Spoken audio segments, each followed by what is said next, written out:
Santa Misa. Siguiendo la encíclica del Papa... ¿De qué Papa? Y Pío V o Pío X, depende de a quién le guste. Pío XII. Bueno, si empezamos así, nos vamos para atrás. De Pío XII, Mediator Dei, de Dominum, que es la encíclica litúrgica de las más importantes por la extensión y que también es muy oportuna porque la escribe justo años antes de la reforma litúrgica que, bueno, concluye con la misa de Pablo VI, la nueva misa. Es muy oportuna. La última clase vimos sobre la participación de los fieles en el sacrificio del altar. Y hoy vamos a ver la Sagrada Comunión. Ese es el título. La Sagrada Comunión.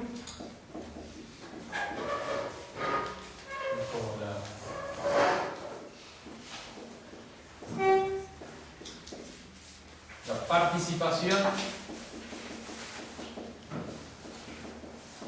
del sacrificio eucarístico. Ese sería el título de la charla de hoy.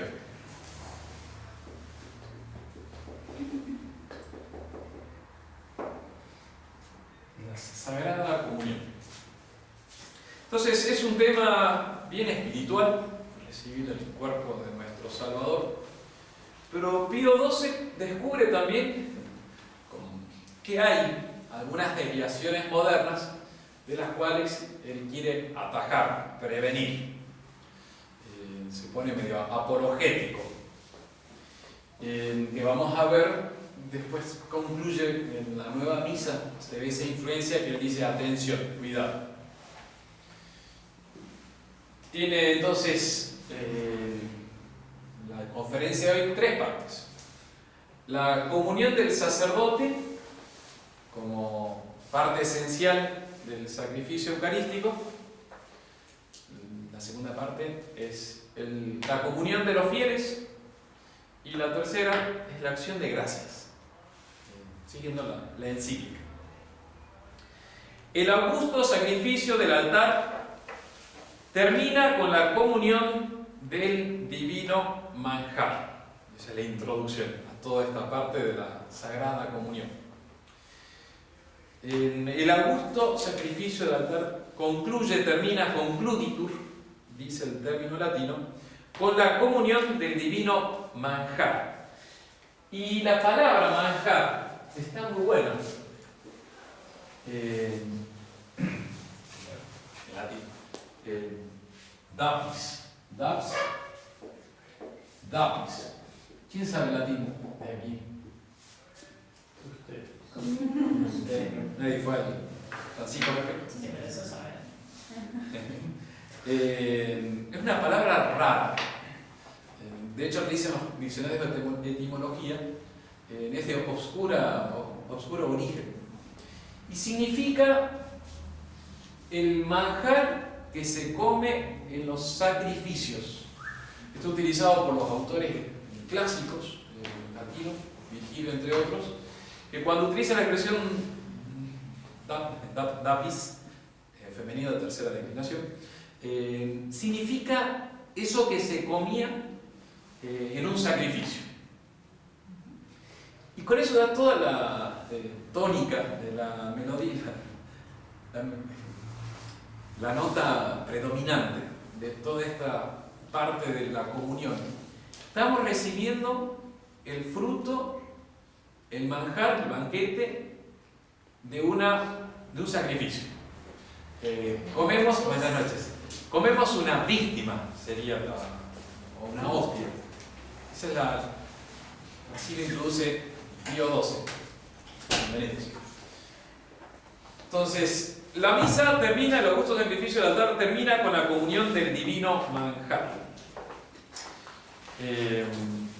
Sin embargo, como todos lo saben, para la integridad del mismo sacrificio se requiere solo que el sacerdote se nutra con el manjar celestial y no que también el pueblo se acerque a la Sagrada Comunión. Ahí ya empieza a ponerse apologético el Papa. Dice, bueno, miren, lo importante es que el sacerdote comulgue. El pueblo es altamente recomendable, lo va a decir ahora posteriormente, sí, que comulgue, pero atención, con que comulgue el sacerdote ya está lo esencial. ¿Y por qué se pone así? Que es como que está diciendo, no nos importan los fieles. No, es que hay un error que está por detrás de todo esto. Es el error de Martín Lutero, el heresiarca de la época de la Reforma Protestante. Él desprecia la misa celebrada en privado, la desprecia. Dice que es ilícita, que está muy mal, que atenta contra la cena del Señor. Si estuviese aquí en las misas a la mañana, que hay uno celebrando a la izquierda, otro a la derecha, otro que está celebrando en el altarcito que tenemos entrando al priorato, se desmayaría el Lutero. Ahora que venga el seminario estamos pensando en usar todos los altares también, ¿no? Donde está el Sagrado Corazón, pues, son muchos curas, entonces va a haber misas por todas partes. Y todas misas privadas, o sea, sin fieles, está celebrando solamente el sacerdote. Y eso Martín Lutero lo consideraba algo malísimo. Entonces la Iglesia, ya desde el Concilio de Trento, advirtió que eso es un error, que la misa celebrada en privado tiene inmenso valor y que no hay que despreciarla. Pío se lo va advirtiendo y lo pone en un contexto muy actual, nuestro. Dice Pío XII: están fuera pues del camino de la verdad los que no quieren celebrar el santo sacrificio si el pueblo cristiano no se acerca a la sagrada mesa. Hoy por hoy, con toda esta crisis de la escuela modernista, hay sacerdotes que, si no hay pueblo fiel, como que pierde sentido la celebración de la misa. Entonces dice, bueno, yerran estos, los que, dado el caso que no dice fieles, no celebran la misa. Va a insistir en otra parte que va a recordar que el derecho canónico pide que haya un acólito en la misa, que responda en nombre de la Iglesia. Además también tiene razón, así si uno se olvidó algo o pasa algo y el sacerdote se desmaya, tiene que estar una persona. Por eso no quiere que haya misas que no haya acólitos. Por eso, cuando estamos celebrando en privado, no sé si han visto que a veces, si hay jóvenes que saben acolitar, se acercan. Nosotros se lo agradecemos porque no podemos celebrar. Debería haber alguien presente. Entonces, él recuerda, sí, es conveniente que eso es el derecho canónico, que tiene que haber un acólito. Bien. Pero dice, bueno, yerran los que, si no hubiese fieles, no celebran la misa. Pero es peor aún, los que afirman copiosamente que aquí no se trata solo de un sacrificio, sino del sacrificio y del convite de la comunidad fraterna. Y hacen de la Sagrada Comunión, recibida en común, como el punto culminante de toda la ceremonia. Ahí está tocando un punto muy sensible. La misa, ¿es sacrificio, solo sacrificio? ¿O es sacrificio y también cena fraterna? No hago la pregunta. Es solamente pregunta retórica, para que ustedes se pregunten, pero no respondan. El otro día me puse preparando la charla, a escuchar una conferencia de un sacerdote dominico, está en YouTube, respecto a la misa. El sacerdote conservador, lo que va diciendo, no sé si es conservador, pero bueno, lo que va diciendo es, atención, la misa no es solamente fiesta. La misa, bueno, está hablando de la misa nueva, por supuesto, ¿no? La misa no es solamente fiesta, es fiesta, pero es también fruto de un sacrificio, y dice justamente.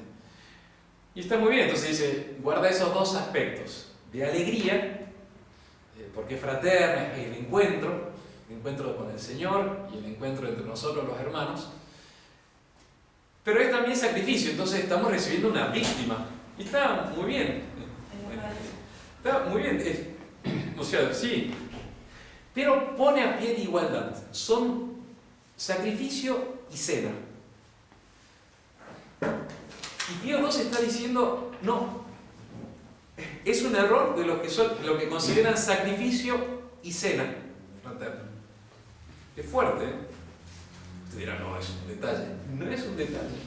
Toda la reforma litúrgica y todo lo que se ve actualmente en las parroquias, o en la mayoría, o en muchas de ellas, esa parte de fiesta, y de comunión, y de cena fraternal, es derivado de estos errores que ya estaban denunciados.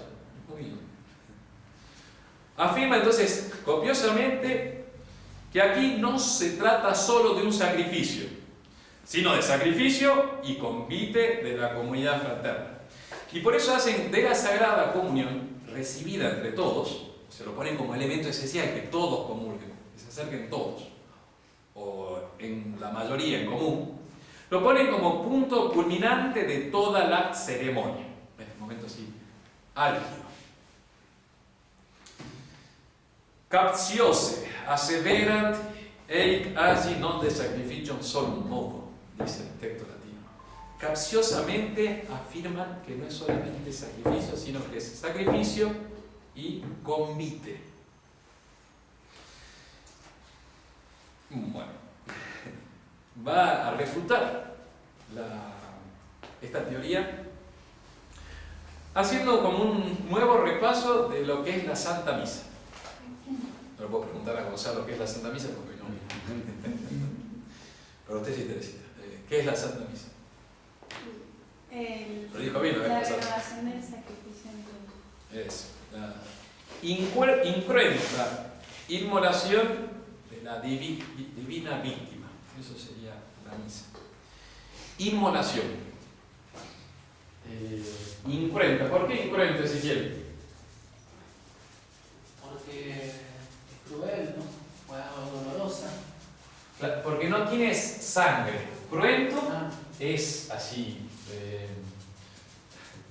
con derramamiento de sangre. Incruento es que justamente como nuestro Señor murió, y murió una sola vez, el Viernes Santo, no vuelve, la muerte no lo vuelve a dominar, va a decir San Pablo. Pero en la misa se está dando esa muerte.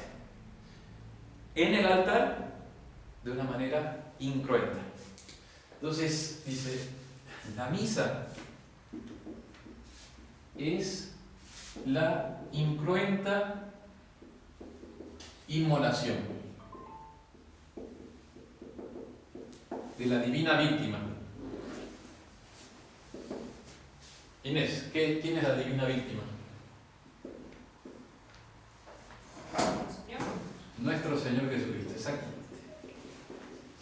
Entonces, en la misa, Cristo hace presente su muerte y Él se está sacrificando, Él se está entregando.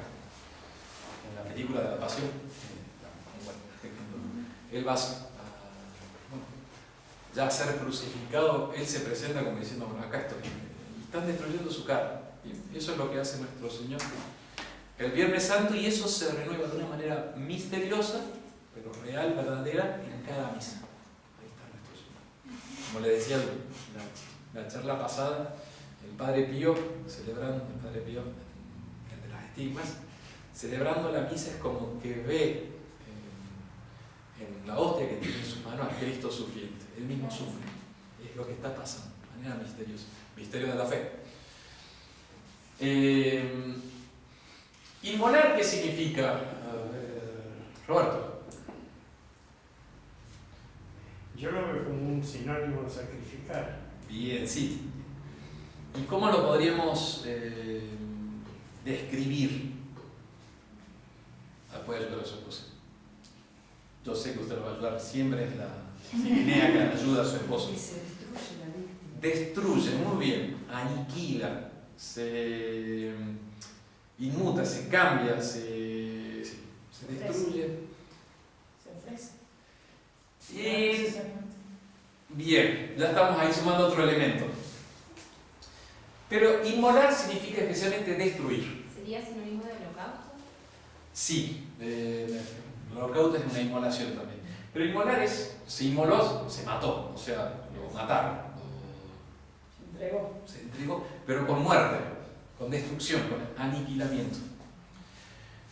Y ahí está lo principal. Eso, dice Pío XII, se da cuando se produce la doble consagración. Por una parte, el pan se convierte en el cuerpo, la carne de Cristo, y por otro lado está el vino que se convierte en la sangre de nuestro Señor.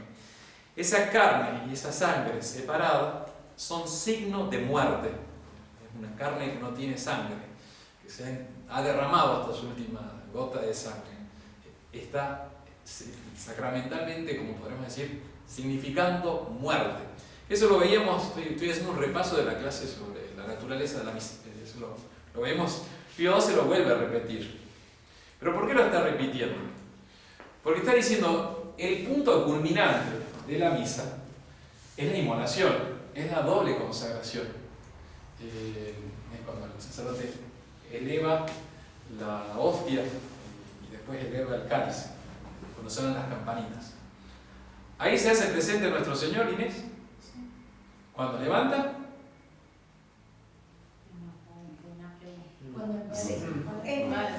Antes. bien, Cuando pronuncia las palabras del sacerdote. bien. Porque uno podría pensar ahí que se levantó la hostia, entonces todos, voy a exagerar, no lo piensen ustedes, pero ¿Cuál es el momento, perdónenme, exacto en que se hace la consagración, o sea, se produce la consagración? justo antes de que levante la hostia, Cuando dice las palabras. cuando eleva la hostia, Ah, Ya está. ya está nuestro Señor. Es justo antes, el sacerdote se inclina profundamente, apoya los codos sobre el altar y dice las palabras. No las dice él, las dice nuestro Señor. El sacerdote lo único que hace es prestar los labios y su voz a nuestro Señor. Entonces, claro. cuando se inclinó, Ese es el momento. antes de la primera campanita, viste que hace Sí, 1, sí. 3, 1, su nieto lo sabe perfecto. Mejor que usted, me parece. Es así, le explico. Porque está rezando el rosario. Entonces, cuando se eleva, porque uno podría pensar en una visión medio protestante, que es cuando todos como que hacemos un acto de fe en que ahí está nuestro Señor, Cristo está en ese pan. No. Ahí ya está nuestro Señor, lo está presentando al pueblo fiel para que lo adore. Y cuando ya se elevó, es que justamente el sacerdote ya está ofreciendo a nuestro Señor, digamos. Buena pregunta, es que está bien la pregunta porque vamos avanzando, lo que quiero llegar es las tres partes de la misa. Lo vamos a hacer ahora. Un sacrificio tiene tres momentos o tres partes, que es el ofrecimiento, la inmolación y la comunión. Entonces, por eso que también Paula dijo lo del ofrecimiento, que está relacionado con el sacrificio, pero no es el momento de la destrucción, que es cuando se consuma el sacrificio. Entonces, tres partes o tres momentos del sacrificio.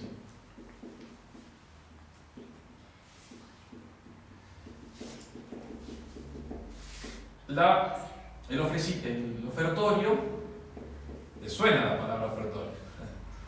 Ofertorio viene de ofrecimiento. La inmolación o la destrucción de lo que se ofrece, de la víctima. A ver, Teresita, ¿qué se inmola en la misa? El pan que se convierte en cuerpo de Cristo y desaparece lo inmolado es el pan. No, Cristo. Que... Muy bien, la carne de nuestro Señor, o sea, su muerte, su humanidad. Eso también en la misa nueva, con el ofertorio, cuando dice te ofrecemos este pan, es el fruto del trabajo del hombre que se convertirá en el cuerpo de nuestro Señor. se da a entender también que es el pan y nuestro trabajo que se está convirtiendo y es lo que se inmola. Y cuando lo que realmente se inmola y se ofrece en la misa es nuestro Señor, la divina víctima, no el pan y no el vino. Bien, el ofertorio, inmolación y finalmente la comunión. Bueno, si ustedes han visto nuestras misas, cuando son rezaditas sin comunión a los fieles o dándole la comunión solamente al acólito y sin sermón, ¿cuántos minutos duran aprox? Toda la misa. Toda la misa. Toda la misa. 40. 20, 25 minutos. Sí, 30. 30 minutos, media Nos hora. enseñaban en el seminario que viene de Monseñor Lefebvre que la misa debe durar 30 minutos. Sí, sí. La misa privada. Desde que se pone el amito, no sé si saben qué es eso, hasta que se saca el amito. Ad amitum, ad amitum, 30 minutos. No hay una Desde que se regla- pone el primer ornamento hasta que se saca el último. No hay una regla que dice que de amito a amito tiene que ser por lo menos 20 minutos. No, Solo había una vez, pero no estoy seguro de que. no, 20 me parece un poco de Poco, espacio poco. corto. A veces los fieles se quejan, padre, ustedes rezan muy rápido, no lo podemos seguir. En latino y tal. Teníamos también esa. Monseñor Lefebvre decía, mire, celebre la misa, tiene que acostumbrarse a celebrar en ciertos tiempos, porque la misa es una acción pública, no es una devoción del sacerdote que para rezar con más unción y más piedad puede durar una hora, hora y cuarto. Ustedes se quejan a veces con el Padre Pío se lo da 3 horas. Entonces decía 30 minutos. Si ustedes controlan los tiempos, fíjense en qué minuto es la doble consagración. Habitualmente es a los 15 minutos, justo en la mitad de la misa. Con eso, nos explicaban en el seminario que es el punto culminante de la misa. Comienza con el ofertorio, la destrucción de la víctima se da sacramental, por el signo sacramental, por la doble consagración, se da en el momento de las campanitas, y después viene la comunión, que sería la participación del cuerpo de nuestro Señor, de la víctima. Con eso queda muy claro, como dice Pío XII, miren, el sacrificio eucarístico por su misma naturaleza es la incruenta inmolación de la divina víctima. ¿Qué está diciendo? ¿Qué es acá? ¿Qué es la doble consagración? Inmolación que se manifiesta místicamente por la separación de las sagradas especies y por la oblación de las mismas al Eterno Padre. Ahí están los elementos de la misa. Inmolación, ofrecimiento, u oblación, también se dice, son todas palabras derivadas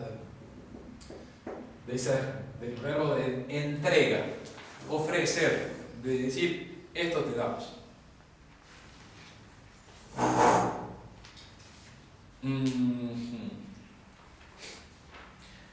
La Sagrada Comunión, el tercer momento del sacrificio, atañe a la integridad del sacrificio. Claro, no se puede celebrar la misa sin comunión, sin que el sacerdote comulgue.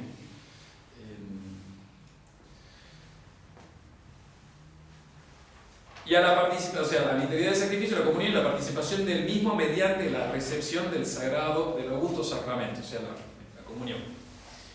Y mientras que es enteramente necesaria para el ministro que sacrifica, para los fieles es tan solo vivamente recomendable. Entonces dice, miren, no es esencial que comulguen los fieles, es altamente recomendable, pero lo principal es con la comunión del sacerdote. ¿Por qué? ¿Por qué insiste Pío XII en eso? Porque está enseñándonos que la misa es en primer lugar sacrificio, es sacrificio.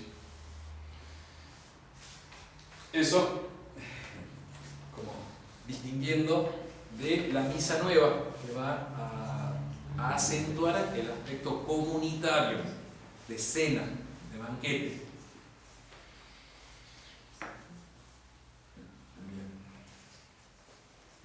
Una pregunta Sí. con la de la comunión. ¿Y si el sacerdote estuviese en pecado mortal, podría celebrar la misa? Eso nos enseña en el seminario. Sí, no puede celebrarla. Nadie puede comulgar el cuerpo de Cristo si está muerto. O sea, si está muerto espiritualmente, que es por el pecado grave.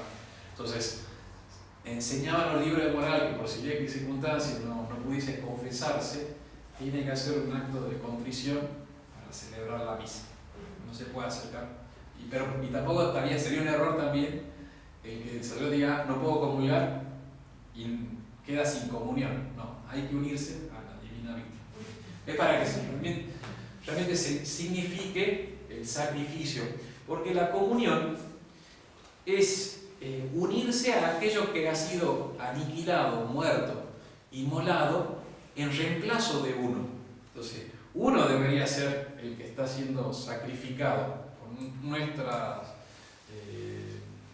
maldades, también por la adoración que merece nuestro Señor. Uno mismo se debería inmolar, pero como no se puede, uno ofrece a otro.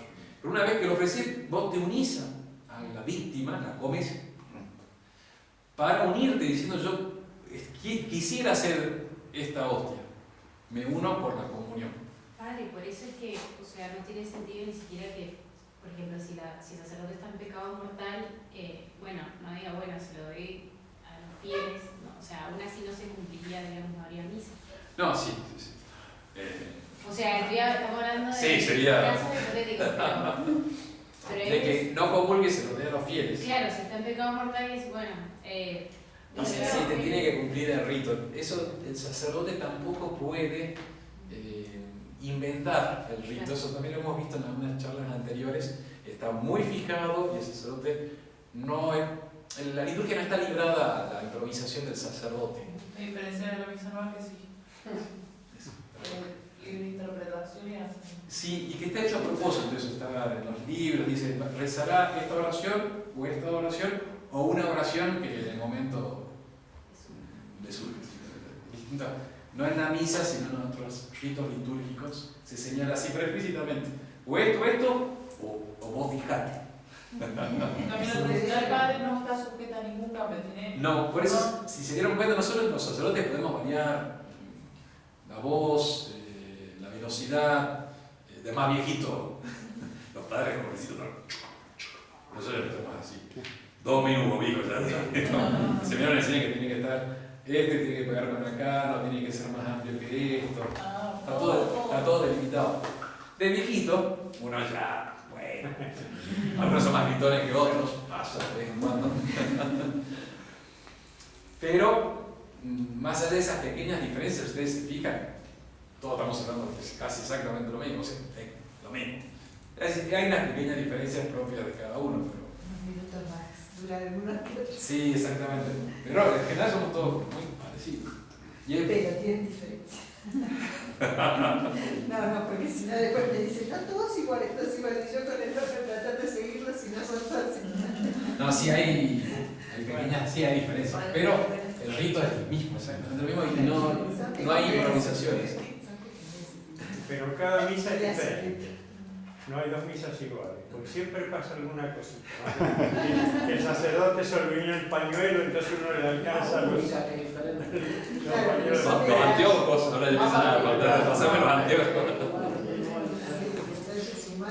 Y además cada sacerdote es diferente. Hace mucho alguien me lo definió como diciendo, el avión es el mismo, pero cambia el piloto. Y cada uno lo maneja un poquito. Hay pequeñas diferencias. Ahora, dos aplicaciones actuales que hago, consecuencia de lo que viene diciendo Pío XII, no están en la encíclica, pero son como coronarios actuales. La concelebración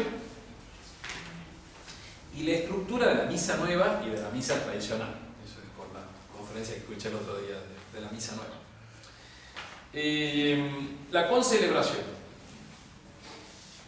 Después del Concilio Vaticano II se puso medio en boga, o sea, de moda.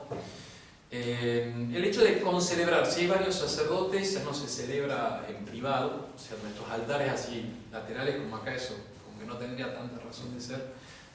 Verdad que hay pocos sacerdotes y tienen mucho ministerio, entonces es raro que haya varios sacerdotes en una misma casa, que Nazaret se dispersan. Pero si hay alguno de visita, normalmente concelebra. Entonces, celebran la misma misa. Varios sacerdotes se van turnando en algunas partes. El razonamiento que está por detrás es que eso acentúa el carácter de la caridad fraterna. Comunitario. Comunitario, exactamente. Y favorece la caridad y acentúa, claro, el aspecto del banquete, porque no se entiende que si hay una cena, si hay una comida, uno haga rancho aparte, o sea, yo como acá separadito, estamos todos juntos, es fraterno. El problema de esto es que bueno, se disminuye justamente el aspecto sacrificial, que es el razonamiento de Pío XII. Mira, la misa es en primer lugar sacrificio, es sacrificio, y si se come es el fruto del sacrificio, no es que una cena así como, es sacrificial. También otro problema de la consagración es que se disminuyen las misas, es decir, la aplicación de los méritos de la cruz, porque cada Santa Misa es como... Porque no es tanta misa como con celebrantes haya. No, es una sola misa. Cuando hay varias misas, por la misma definición de la misa es la aplicación de los méritos de la pasión de nuestro Señor en un determinado lugar y tiempo. Eso es sobre la conservación. Y ahora la estructura de la misa nueva y de la misa tradicional. Es una pena, padre, porque las iglesias antiguas tienen todos los altares laterales que son para poder, no sé, floreros. Exactamente. Esos altares laterales eran para las misas privadas cuando había muchos sacerdotes. Exactamente. La concelebración vendría a ser un pichuleo a Dios.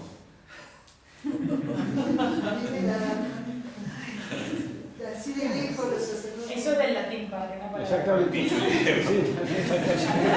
Palabra de origen de oscuro.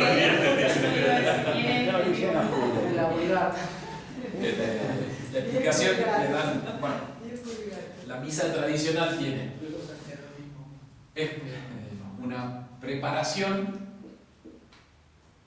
una antemisa, que sería las lecturas, la primera parte de la misa, y después propiamente el sacrificio. Preparación al sacrificio, entonces ahí tenés el epístola, evangelio, gloria, Kyrie, confiteor, el sermón también, y después lo que es propiamente el sacrificio, que forman estas tres partes. Entonces como que hay una unidad en la misa tradicional. Lo primero te ayuda a prepararte a la misa, haciendo los actos de fe en nuestro Señor Jesucristo, en el misterio que se está celebrando. Te empieza a preparar, pero después concluye la misa. En el esquema de la misa nueva ya hay dos liturgias. Los que han ido a misa o han escuchado o han estudiado lo saben muy bien. Está la liturgia de la palabra y la liturgia de la Eucaristía. Entonces, la primera palabra, liturgia o banquete también es lo que lo llaman, de la palabra. De hecho, tienen una importancia muy paralela. De hecho, nosotros hay misas que no predicamos. Yo de chico, desde joven sacerdote empecé a predicar cada misa que había fieles. Cuando había más de 4 fieles, yo lo heredé del padre Dominico, lo reemplacé en Córdoba, entonces por eso yo predico. Pero no es siempre. En la misa nueva es muy común que tiene que haber el comentario, no puede haber una misa celebrada sin sermón. Porque se está dando importancia a esto, la liturgia de la palabra, es la presencia de Cristo por la palabra. Y después está la liturgia de la Eucaristía, sí. Donde no hay sacerdotes, esa liturgia de la palabra la hace cualquiera. La celebración de la palabra. Exactamente. De todas La hace un acólito, un diácono Sí. o un catequista. Sí, y también a veces lo he visto que... Es doloroso. Sí, incluso cuando hay un padre también lo... Y la primera parte de la liturgia de la palabra no se hace en el altar, se hace en los dos ambones laterales. Claro. Es. No se sube. Ahí justamente se ve que son como dos momentos. Y lo dicen, o sea, este es el banquete de Cristo por la fe y este por la Eucaristía. Esa importancia de la palabra y de la fe tiene un carácter también protestante. Sí, re protestante. Tanto así que hasta Un argumento teológico, ya está, ya se dieron cuenta, bien. Entonces, pero va por ahí. La misa tradicional está orientada al sacrificio, es muy hacia nuestro Señor. Y no solamente como alimento, creo que te voy a pasar ahora a otro aspecto. Ya, entonces, insiste, San Pío XII insiste en la comunión del sacerdote para enseñar con claridad que es sacrificio, que es lo que acabamos de ver. Ahora vamos a pasar a otro punto. Nada más leo el párrafo de introducción, porque justamente da un palo bastante importante a todo el movimiento litúrgico que está haciendo el Pío XII, está diciendo atención a ustedes, que después a los 15 años lograron lo que querían, y bueno, cambiaron. Pero está diciendo atención con eso.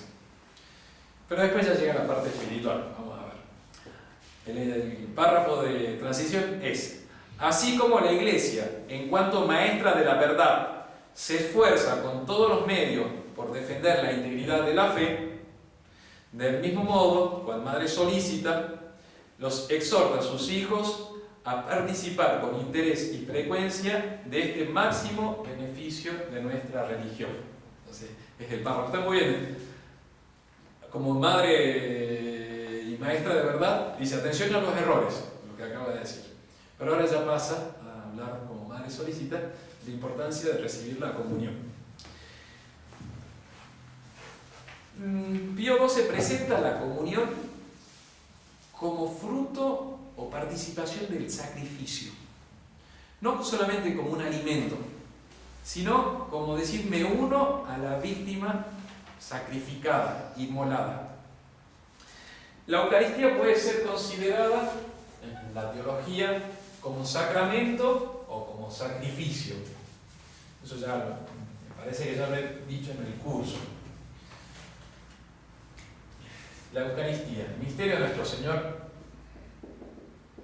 en el altar, sacramento del amor, puede ser considerado como sacramento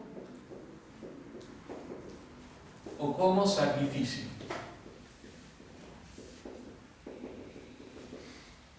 Como sacramento significa alimento del alma, es el pan de vida. Como sacrificio, nuestro Señor se presenta como esa víctima que uno come y al unirse a ella, se une al sacrificio, por lo cual Él se inmola a nuestro Señor. Pío XII lo va a presentar a la comunión, especialmente como unirse a la víctima, unirse a aquel que se ha ofrecido por nosotros. Bueno, Pío XII habla de la comunión espiritual y la comunión sacramental. Comunión espiritual es cuando no podés recibir a nuestro Señor, no sé, porque no hay misa justo en ese momento, no hay sacerdote, y uno, por ejemplo, hace la visita a la capilla, a un sagrario, y hace un acto de fe en la presencia real de nuestro Señor, te entregas a Él en deseo de unión, de unirse con nuestro Señor como por la caridad, como fruto del amor. Es una comunión espiritual. Está buenísimo. Cuando uno lleva la comunión a un enfermo, el sacerdote lo lleva acá. Causa envidia. Se lo ponemos debajo del sobrepelliz y de la sotana, con un pequeño estuche que va colgando en el pecho. Y a veces vienen los laicos a ayudarnos, es mejor que no maneje el sacerdote, entonces vamos rezando. Normalmente cuando el sacerdote lleva la comunión no habla, y cuando cuando entramos a la casa del enfermo, me dice: hola padre, ¿cómo está usted? Muy bien, no voy a hablar mucho porque tengo el jefe acá. Y saluda así, en silencio. Sí. Cuando uno llega a nuestro Señor, puedes ir haciendo muchas comuniones espirituales, diciéndome: quisiera unir a nuestro Señor por la comunión, pero no corresponde, eso se acumula. De hecho, en la misa, en la disciplina tradicional de la Iglesia, se comulga una sola vez por día, no varias veces por día. Porque el que comulga muchas veces puede después tener como una cierta trato medio monótono, irrespetuoso, rutinario de la Eucaristía. Entonces, por eso la disciplina tradicional es una sola vez por día. También como fruto de ese sacrificio, porque me unía al sacrificio. Bien. Entonces, una comunión espiritual es con solamente pensar en nuestro Señor en la Eucaristía y tener ese deseo de unirse a Él. Lo dice Pío XII. Dice: si no pueden recibir sacramentalmente, lo reciban al menos espiritualmente, de manera que, con fe viva y despierta, con ánimo reverente, humilde y confiado en la voluntad del Redentor, se unan a Él con la más fervorosa e intensa caridad posible. Porque nadie puede entrar al cielo si no recibe el cuerpo de nuestro Señor. Entonces hay que tener constantemente ese deseo de unirse a Él, ojalá sacramentalmente, si no se puede espiritualmente, para estar unido a aquel que es salvación, que es mediador. Y un contacto como espiritual que uno tiene con nuestro Señor. De hecho, cuando uno visita el Santísimo Sacramento, está cerquita de nuestro Señor. Nuestro Señor está en el cielo, pero permanece en el sagrario a modo de sacramento, dice la teología, está ahí nuestro Salvador. Y se necesitan las mismas condiciones que para la comunión sacramental, no, porque por ejemplo uno podría estar quizás sin ayuno, yo iba a decir, en la desgracia de un pecado grave, se menciona entre nosotros, y bueno, lo mismo podría estar recibiendo a nuestro Señor. Espiritualmente. Si hay pecado grave, no hay como un corte ahí. Justamente, sería como una manera de querer salir, exactamente. Después, para comulgar tenés que pasar por el sacramento de la confesión, porque es el sacramento que ataca el pecado, la confesión. Pero el solo hecho ya de querer unirse a nuestro Salvador, ya hay... Podría pasar una misa donde no podés comulgar y está todo el mundo comulgando, o sea, no te puedes confesar, y eso hay que querer salir de ese estado de... Claro, tener el deseo de recibir a nuestro Señor, sin acercarse. Bueno, entonces, primero dice: comulgan aunque sea espiritualmente, pero más, tienen que comulgar sacramentalmente, dice Pío XII. Y lo señala que por el convivio, el comer este pan de los ángeles, los fieles se hacen partícipes del sacrificio por la comunión sacramental. Partícipes del sacrificio, así lo va a presentar. Entonces, comulgar es unirse a aquel que ha muerto por nosotros. Y así pueden sentir en sí, experimentar los frutos de la redención, en la oración que se reza en el Tantum Ergo, para que puedan sentir los frutos de la redención y experimentarlo en sí. Para eso nos unimos a Cristo en la Eucaristía, para que su muerte se haga nuestra. Bueno, ¿y por qué hay que comulgar? Porque nuestro Señor nos lo manda: tomad y comed. Es una orden. Hay que comulgar. Tomad y comed. Haced esto en memoria mía. También nos mandó. También Trento, lo recuerda Pío XII, dice, Trento insistió que era bueno que en cada misa los fieles se acerquen a la comunión. También San Pío X, en uno de sus decretos, también señala, recuerda, que es la voluntad de la Iglesia y de Cristo que los fieles comulguen frecuentemente, y por eso él dice: si antes se preparaban para recibir la comunión una vez por mes, era la costumbre que se tenía antes, yo ahora quiero, me mando, con la voluntad de Cristo y de la Iglesia, que se reciba frecuentemente, si se cumplen con las disposiciones.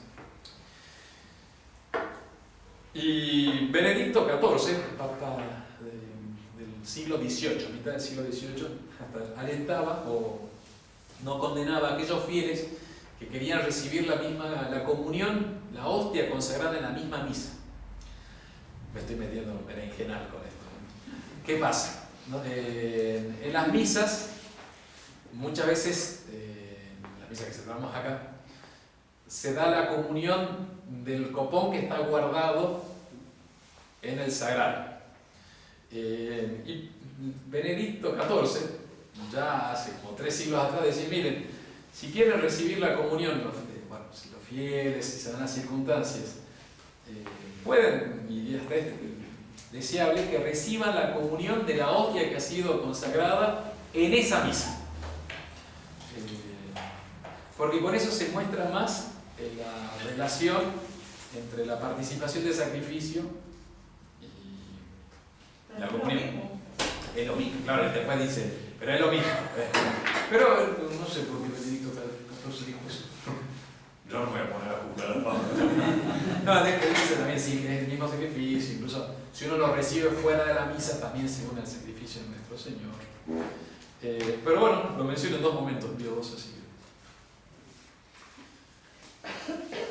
No. Así que así. Padre, entonces ahora voy a pedir que me dé la comunión, no, porque dice por razones prácticas, a veces se guarda el Santísimo. No, me va a decir eso, me pregunto otra cosa. Sí, ya sé, por las dudas. Padre, en la misa moderna, ¿se cambian las palabras de la consagración o son las mismas de la tradición? No, a mí me dijeron que se cambian las sí. palabras. ¿Es válida esa comunión, esa consagración? En el ritual, en el libro litúrgico que fue publicado con la Misa Nueva, en 1969, si el sacerdote sigue el texto que está expuesto en el misal y tiene la intención de hacer lo que hace la Iglesia, consagra válidamente. Si el sacerdote cambiase las palabras de la consagración, no correspondiendo a lo que está, aunque sea en el misal nuevo, no sería válido, ¿no? Claro, ya no habría consagración. Sí. Y si no tiene la intención, tampoco. Y si no tiene intención, no. Claro, pero utilizando la forma. Entonces, Monsé Lefebvre dejó esa como referencia. La misa nueva, si el sacerdote hace todo lo que está puesto ahí, no es que la compartan, ¿no es cierto? De hecho, Monsé Lefebvre dice que no es buena esa misa, pero sería válida, eso sí. Si corresponde, se sigue lo que está en el texto escrito. Ahora cambian, porque hay mucha libertad, lo que decía. Entonces a veces dicen, escuché en algunas partes, por ustedes, es que se ofrece por muchos y por muchas, a veces Sí. lo usan por ahí. Sí, lo escuché, pero hace mucho en México, a veces lo escuché. En cualquier momento es por todos. Ahí sería, claro, que sería. Hacemos. Que se haya ofrecido por usted y por mucho para la remisión de los pecados. Eso de la misa nueva. Bueno, ahí la traducción fue cambiada, ¿no es cierto? Dicen por todos. Pero ya volvió de nuevo por muchos. Por muchos, eso Ahora fue volvió. hace atrás. En la conferencia episcopal No fue el año de la fe, italiana, cambiaron la palabra. sí, 2007 o 2006 me parece, final 2006, cambiaron la palabra, por Benedicto XVI. Pero la conferencia episcopal italiana rechazó el cambio y seguían usando el tutti. Y de hecho, yo, no sé, hace unos años pasé por el Vaticano y ahí también decían tutti. Eso es la misma cosa del que te manda hoy, ¿no? Es como de la cuarentena. Y el olivos. Bueno, Pío XII señala que hay que tener un hambre insaciable de Cristo, de Jesucristo. Entonces, que los fieles deberían acercarse a comulgar hasta diariamente, hasta diario, dice, recibir el cuerpo de Cristo, porque tienen una insaciable hambre de Cristo, de Jesucristo. Y les dice a los sacerdotes, miren, ustedes tienen que provocar a las almas que han sido encomendadas a ustedes ese hambre, y que a través de su magisterio, de su enseñanza, los altares se vean llenos, repletos, rodeados de niños, jóvenes, padres de familias y trabajadores, de niños que vengan y ofrezcan su inocencia a la hostia inmaculada, de jóvenes que consagren su entusiasmo. Bueno, deberían tener entusiasmo. Los padres de familia deberían acercarse a nuestro Señor, a la Sacra Comunión, para pedir fuerzas y para poder educar cristianamente a sus hijos. Y los trabajadores allí también venir a reparar su cansancio en nuestro Salvador.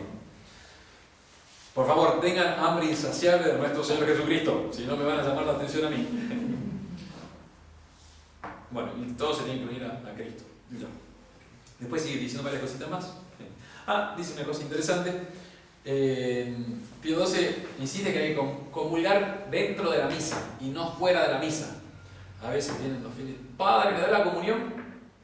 Justo estoy pasando por acá, ¿me puede dar la comunión? ¿Y sabe qué le respondemos? No. Es muy raro que demos la comunión fuera de la misa. Se puede, lo dice Pío XII. Son cuestiones disciplinarias, ¿no? Los primeros viernes de mes, que muchas veces pasa que no nos llega. Sí. Y justo viene de la misa un sacerdote que No, pero eso no. Pero bueno, en todo caso pida, digamos, decir que no. No pierde nada, no, tampoco. Bueno, ya estén advertidos de eso. Pero sí, efectivamente, en algunas partes se da la comunión a cada hora. Por ejemplo, antiguamente me contaban en la diócesis de Campos, que fue la diócesis donde estaba Monseñor de Castromayo. En los primeros viernes se daba la comunión regularmente, en distintas horas, había los trabajadores que no habían podido estar en la misa que iban a recibir la comunión para cumplir el primer día. Esas son medidas disciplinarias. Sí. Por acá no va a pasar.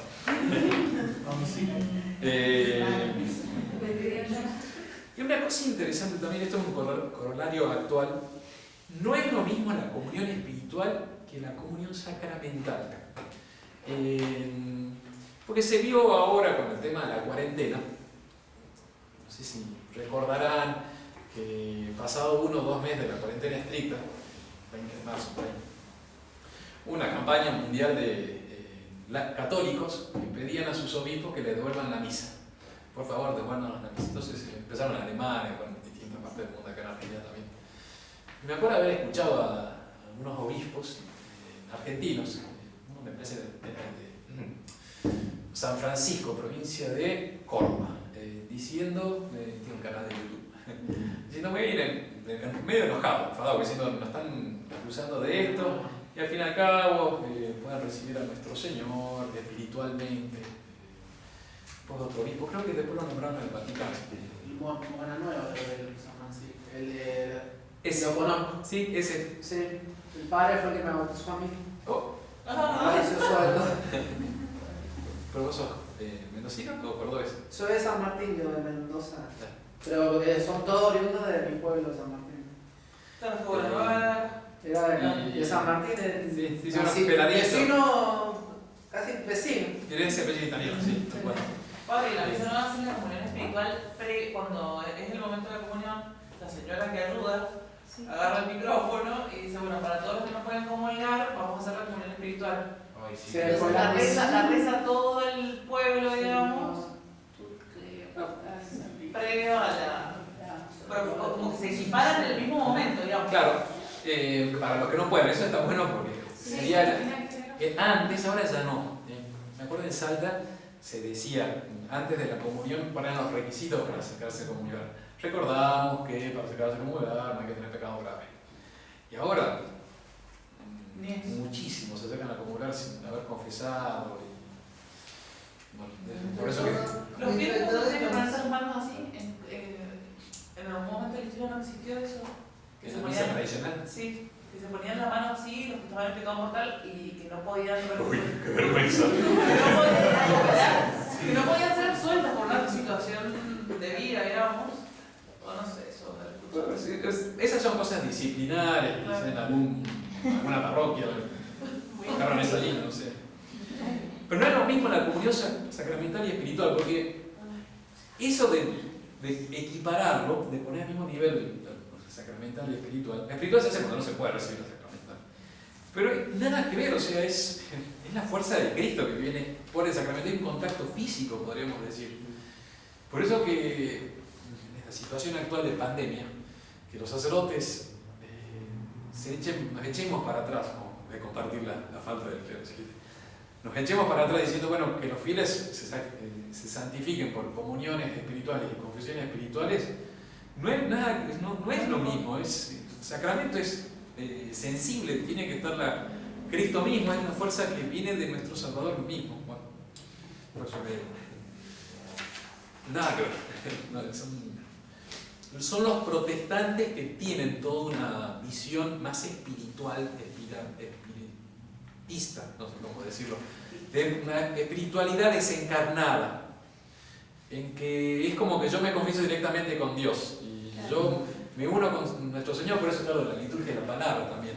El cristiano, el católico es, como tenemos una religión de un Dios que se ha hecho carne, también la religión tiene sus signos sensibles que van santificando en esta economía del Verbo encarnado.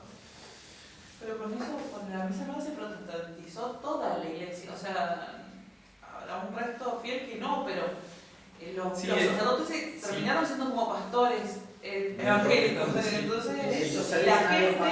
la gente que es católica, digamos, el común de la gente común y sencilla, tienen el lenguaje de la confesión directa con Dios sin pasar por el sacramento de la confesión, o sea, todo protestante. Con el tema de la pandemia también pasó eso. Dijeron, bueno, los sacerdotes no pueden salir a los sacramentos, bueno, que haya un acto de caridad perfecta con nuestro Señor y le cedo confesión, con eso ya sirve. Lo cual es cierto, si uno está perdido en el desierto y no tenés sacerdote, sí, y uno quiere pedir perdón a nuestro Señor, hace un acto de confesión perfecta, no es tan fácil, pero en todo caso, un acto de amor a nuestro Señor, arrepentimiento y detestación de sus pecados, con el deseo de la confesión, ya estaría nuestro Señor volviendo al alma. O sea, si no se muere, esperemos que se vaya a ir al cielo. Pero no es perfecta. No como y regla quiero decir, no es como regla general, porque es otro nivel. Demos gracias a Dios que tenemos sacerdotes. Porque uno cuando se confiesa con los sacerdotes, bueno, sabés que el otro te está juzgando. Claro. Nosotros también los sacerdotes nos confesamos con otros sacerdotes, yo me puedo autoconfesar. No me perdonaría jamás. No, soy salame que soy. En serio, porque se parezco. Pero es otro el que te juzga. La Iglesia Católica tiene toda una economía de salvación a través de los sacramentos, es decir, a través de signos sensibles, externos. No es una relación directa, a través de la mediación de Cristo Salvador. Bueno. Pero Pablo, es muy tremendo eso, porque de verdad se pierden seguramente muchas almas por culpa de los sacerdotes que no están en el confesionario, no están dando los sacramentos como corresponde. Sí, hay mucha se ahora que el turno. Sala de escucha se llama el confesionario. Pero voy a terminar también. Acción de gracias. Termino con la acción de gracias muy cortito. Dice Pío XII, es un error gravísimo, no gravísimo, no dice la palabra gravísimo, pero es un error no dar acción, de no agradecer a nuestro Señor después de la comunión. Porque nuestro Señor va a aumentar el caudal de gracia que da al alma, mientras mayor disposición encuentra en esa alma. Entonces, el comulgar y inmediatamente salir de la capilla, bueno, a veces que no queda otra porque el trabajo, X circunstancias, pero lo habitual sería, terminado la Santa Misa, los ritos, quedarse un tiempo de recogimiento, o sea, de estar como encerradito, los ojos cerrados, por decir así, agradeciendo a nuestro Señor que ha venido al alma, identificándose con los sentimientos que nuestro Salvador tiene. Bueno, ahí te está explicando. Muy bonito, dice, se puede hablar con nuestro Salvador de corazón a corazón, se tiene una familiaridad con nuestro Salvador en la comunión y la acción de gracias, cuando uno se queda hablando con Él. Se pueden tener los mismos sentimientos, vivir por Él y permanecer en Él. Bien, y ahí terminamos. Entonces, ¿alguna pregunta? Si no doy